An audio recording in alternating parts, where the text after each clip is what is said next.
Dalam video ini adalah benda yang ditemukan nelayan di Kepulauan Selayar, Sulawesi Selatan.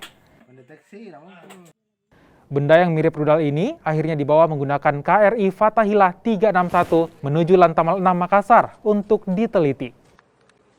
Setelah diteliti, Pangkalan Utama TNI Angkatan Laut 6 Makassar menyatakan alat yang ditemukan merupakan alat survei bawah air yang berfungsi untuk meneliti dan merekam kondisi di bawah permukaan laut. Namun belum diketahui siapa pemilik benda ini.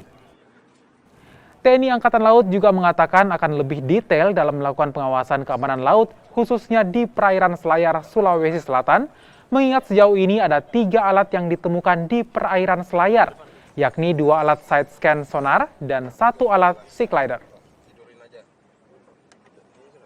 Benda yang kita temukan ini merupakan salah satu benda survei bawah air tentunya, yang sifatnya seperti set scan sonar, yaitu alat yang dirancang khusus untuk mendeteksi yang berkaitan dengan kehidupan di bawah permukaan laut, baik itu mulai perikanan, sumber daya alamnya, seismik, salinitas air.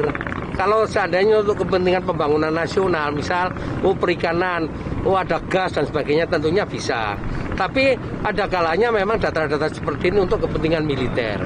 Ya kita tidak boleh berandai-andai karena kita tidak tahu oleh siapa alat ini ditebarkan. Tentunya ini adalah